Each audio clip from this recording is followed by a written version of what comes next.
Oh, okay. So I can't even see anything to the right and Oh, left. fine. I can't see anything. And my ghost leopard has gone as well. I think recruitment,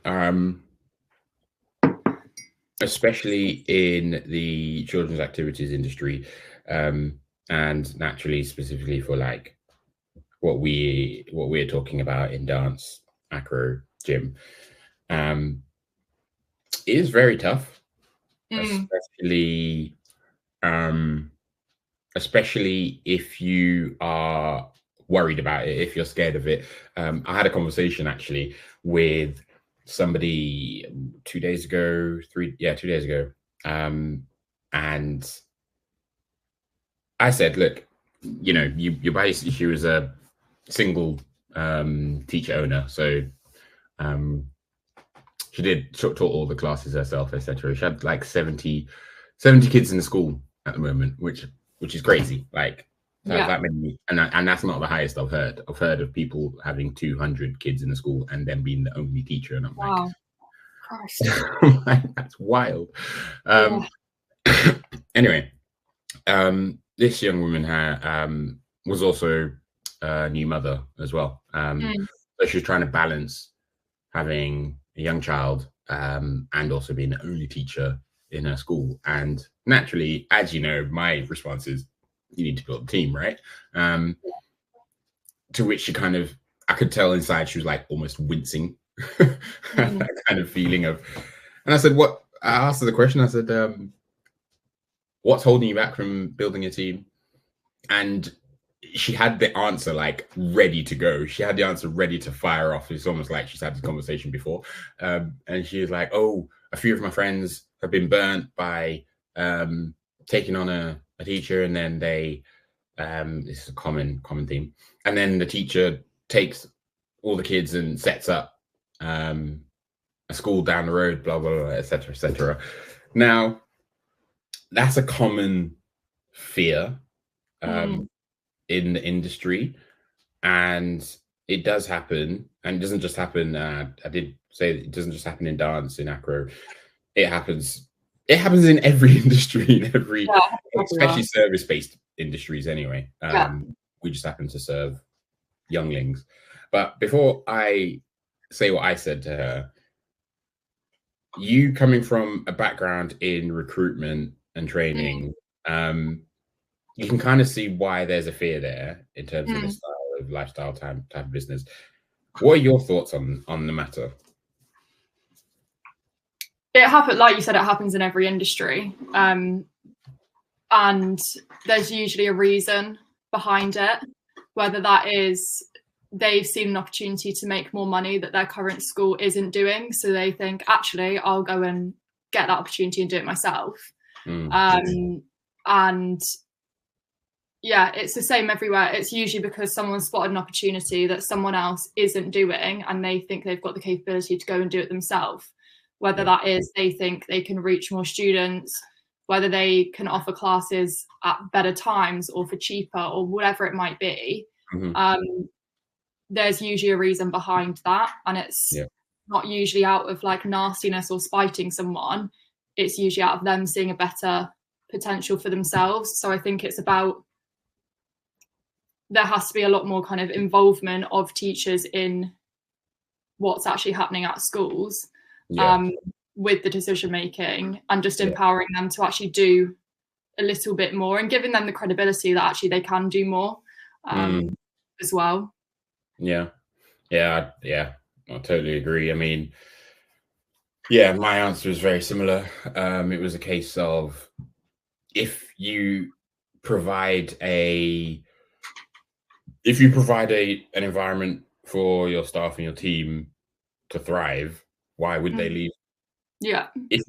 And I cited like Google, and I would say a lot of people know this, but actually a lot of people don't know this. But Google campus in wherever they are in Silicon Valley, like, it's widely known that their offices are crazy. All right, they have slides and all that kind of nonsense, and they give free meals for breakfast, lunch, dinner, free cab rides to this. They have appraisals here. They have offsites, they have like everything.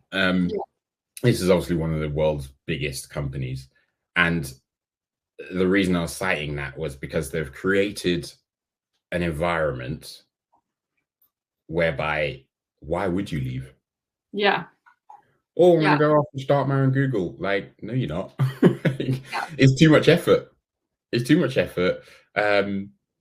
It's, you won't get as much. You won't get the same kind of immediate reward that you're getting at Google. Now, obviously, we can't be Google and we can't pretend to be Google, but we can take away the concept. Yeah. What can I do to foster an environment that, even if someone wanted to leave, it wouldn't make sense. Like, yeah, logically. I think you've got to make it hard for people to leave, not in a like logistics way. Logistically, everyone leaves in the same way, but in a, whether that's through like the money they're earning and that actually they just simply can't leave because they wouldn't be able to generate that income themselves or in another way, or whether it's just because of the opportunity that you give them and like the base that you give them to then go and do their own thing within your business. So yeah, logistically you can't stop someone leaving, but opportunity wise and money wise you can. So it's that focus, I think. 100%. Like, it's that kind of, there's entrepreneurism, entrepreneurism, is that a word?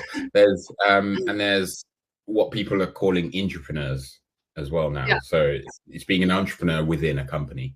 So having that kind of free will to say, hey, I think we should do this thing, and present it, with some sort of evidence. Because there's one thing being an entrepreneur and be like, I think we should do this thing because of my opinion. And it's like, well, kind of need some evidence to see why we should do that. Why we should open that class. What? Because you're going to get an extra couple of hours pay from it. Okay, that's fine. I'm happy to do that. But what evidence have you got to show that that class is going to do really well and it's something that the customers actually want? Yeah. You know what I mean? Oh, loads of people have said that they really want, I don't know, water polo. Like, I'm being silly, but loads of people have said it. Okay, who's loads of people? Oh, no, I need hard names. I need a sheet of paper with 25 of our customers that have said, we really want water polo. We want it on Thursday at 9 p.m. Okay, like that's the evidence. Then as the business owner, I'll take on the risk of starting that class, because it is a risk, right? Because all those 25 people might turn around and say, don't want water polo anymore. But the point is, as a business owner, I will then take on the risk and say, right, we're going to put the class on. We're going to do the marketing. We're going to send out the emails. We're going to do, run some paid ads for it. We're going to focus our organic social strategy on it for the next 2 to 3 weeks. And that's me taking on the risk.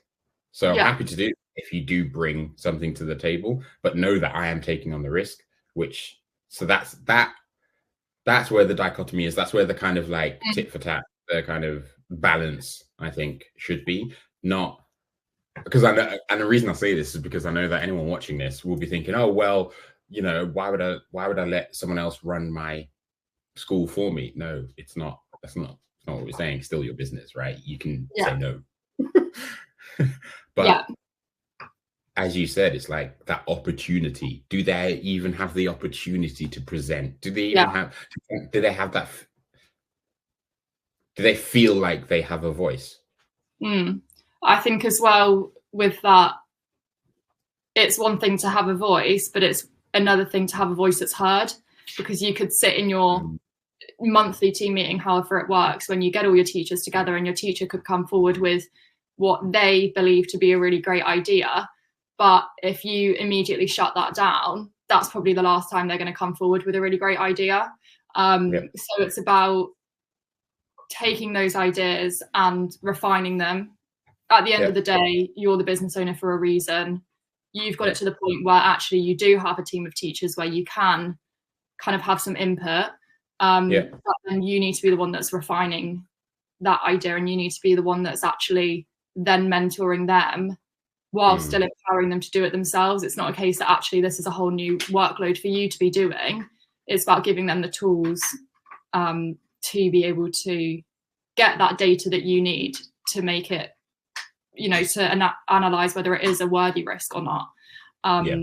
Without giving them those tools, it's a stab in the dark, and they're just like, whoa, what do I do? So then it switches from being like a boss to a mentor, and actually you've got to explain to them what you did when you were first setting up your dance classes, and how you got the interest, and how you got the stats on how many classes you need to run and at what times, etc. And they can basically copy and paste that, but do it themselves. And generally, if they're invested and if they've put in all the groundwork, they're going to stick around. They want that bit to be a success because it's their little baby within your baby, essentially. Yeah, precisely. And I guess this is why franchises work, right? Absolutely. There's a franchisor, there's your McDonald's HQ, and then there's McDonald's all around the place. Why don't these McDonald's franchisees start their own little restaurants and call it McDonald's? Because it's the brand is so strong. Like, why would you? So then I think it comes back down to the business owner to try and create that strong brand.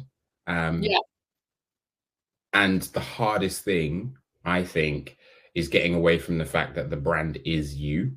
There is something called a personal brand, which is absolutely fine. You can build up your personal brand as an expert in the industry, as a thought leader, as a voice, but that you can have a business brand and a personal brand. And I think if you're trying to create, if you're worried about building a team, and oh my god, what if someone runs away from my business and takes my customers, and I don't know who to attract. Like, if you start to really think about building your business as a brand, people will be attracted to that brand. And absolutely. They'll click into your social media profile, and they'll double click into your website and be like, oh, this looks really cool. I can see what they're doing, and I can see how they treat their customers, and I can see the testimonials, and I can see it looks quite professional, and you'll attract the right people. I think an interesting one with recruitment as well is the constant debate of, do I hire someone who's really experienced and can come in and just hit the ground running, and I'm going to have to, I'm going to be relatively hands off as a business owner. I'm just kind of going to give them that class and they'll run it. Or do you bring somebody in who's relatively new, freshly trained, and you actually are a bit more hands-on for the initial 6 months, say, but it gives you an opportunity to almost mold them into your business and how you run things, and then not coming in with those preconceived ideas of, well, my last school did it this way. So it's a constant toss-up of, which do you go for? It's a tricky one, I think. That's a hard one. It's the same in every industry. Like, I get it at work all the time. Do I want someone who's been doing this job for 5 years and is really highly qualified, or do I want someone who's just left school, is really passionate about what they're doing, and I'm going to give them a foot in the door, essentially? The way I look at it in terms of the children's activities industry, and specifically dance and acro, that question, I feel like there's certain, I'll call them soft skills if you like, and there's certain hard skills. And soft skills are harder to teach. They can be taught, but they're just harder to teach because they're a bundle of little mini skills that you have to then teach. But I'll give you an example. You have courses like our Acrotrix courses in acro, you got courses in ballet, you got courses in street dance, you got courses in first aid, you've got courses, loads of courses, and a course is just a bundle of knowledge, right? So the teacher's just learning knowledge and applying the knowledge.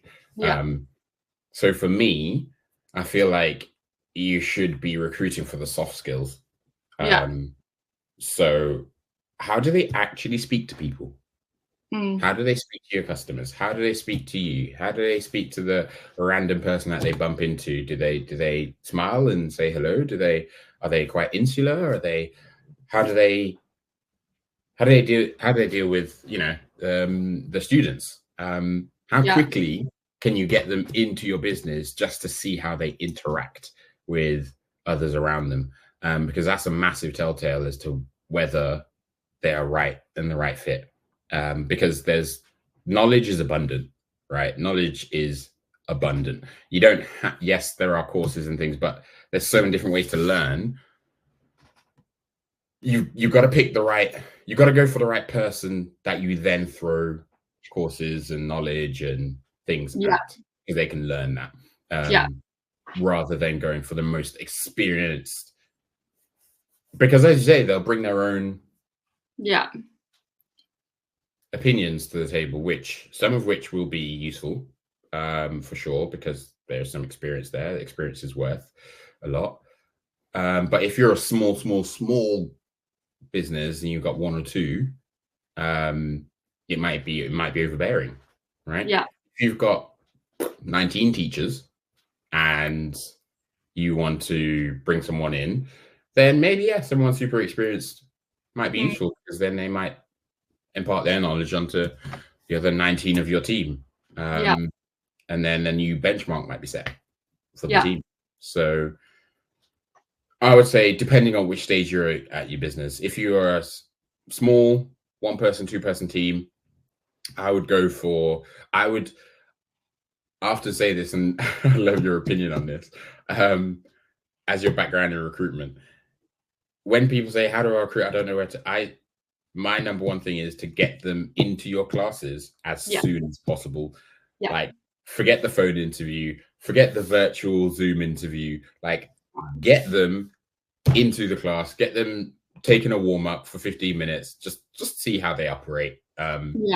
And then have the phone, not the other way around, like in the corporate world where you start with a written CV and then phone interview and then interview and then maybe in-person interview and then there's a panel, blah, blah, blah, which is normal kind of corporate way. I think in the services industry, get them into the service as soon as possible, because the other way around, it doesn't work. I think as well, especially when it's when the candidates are the ones, when I say candidates, I mean the dance teachers that you're looking to recruit, when they're the ones that are in control of the market, which they are, you have to act quickly, and having like a long interview process doesn't really serve you anything, because you could do that phone call, you could do the video call with them, and then you get them in and you actually just think you're not the right fit for this class. That's not to say they're a terrible teacher, but just for your class and the way that you run your school, they might just not fit. And it's the same for anyone that's watching. My background is recruiting for children's residential homes. It's the exact same in that industry. It's so important to see how people can build relationships, that I say to every client I work with, get this person in, see how they interact with your team and also the young people that you've got at that home. If all of that is good, then let's go through the qualifications, let's go through their experience, let's talk about that later. Because ultimately, if you've got someone who's amazing with your children, you can train them and you can get them qualified and you can do all of those bits, and that almost comes secondary to how they do build a relationship.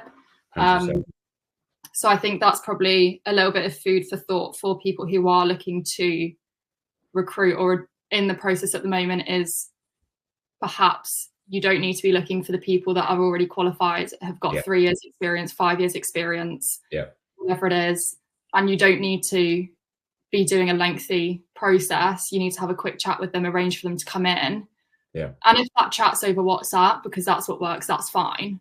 But get them in face to face, see how they interact and go from there. 100%. And make it as streamlined and as easy for you as possible. It doesn't need to be really professional. It doesn't need to be this really lengthy process with question and answer and show me this and demonstrate this. It can literally be a case of WhatsApping a couple of messages. Are you available this Friday to pop into our 4:30 class? Come along, shadow for a bit, see how you get on. You can do a couple of exercises. and then go from there. And generally that will just streamline it and also give you a better idea of actually what they would be like in a class. 100%, 100,000%. And yeah, I definitely learned this the long way. I think a lot of owners in our industry trip themselves up for the reason that you just said. They're looking for that. They'll put an ad up on Indeed or in a Facebook group and say, looking for an RAD ballet teacher, looking for a experienced acro teacher, looking for an experienced street dance teacher, when really there are actually a lot of potential candidates out there that have been in a corporate job that just want to move, that did a bit of dance when they were younger, did a bit of gymnastics when they were younger, and actually have nieces and nephews, maybe have a couple of kids of their own, and just want, 2 nights a week where they can get out of the house and be have a rewarding couple of hours, which is teaching some younglings, and especially at the young age, 5-6 years old, you don't need someone super experienced. You can get them in, then start working on the qualifications. Obviously, naturally have your safeguarding and DBS and everything that you need to have legally in place. But aside from that, I think us owners are making it too difficult. Yeah. Everyone is. Everyone's making recruitment so difficult, and it's actually really easy. But it's complicated, and it's made to be complicated to look more professional, and it's just a faff. Don't get me wrong, if you're recruiting a CFO, then different story. For sure. For sure, but that we're not recruiting for CFOs here. We're recruiting dance, acro, street dance teachers. That's what we're doing. And I think get them in and build. Get them in and build. Will one or two of them go a bit sour? Maybe. But the more you invest in them, the more they will invest in you. That's my ultimate advice for sure. For sure. I think as well, my one ultimate bit of advice would be ask them one question and make that question why. Why are you doing this? Why do you want to be or become a dance teacher or an acro teacher or whatever? And find out their reason behind it. Because if they turn around to you and they say, I just need to make a bit of money, then they're probably not the right person for this. If they turn around and they say, I'm really passionate about dance, I absolutely love it, I want to pass that on to the next generation, or my kids absolutely love dancing and I want to see other children enjoying it as much, then they're the people that you want to get in and you want to invest your time in. If someone's just there to make a bit of cash, the minute they find an easier job, they will leave.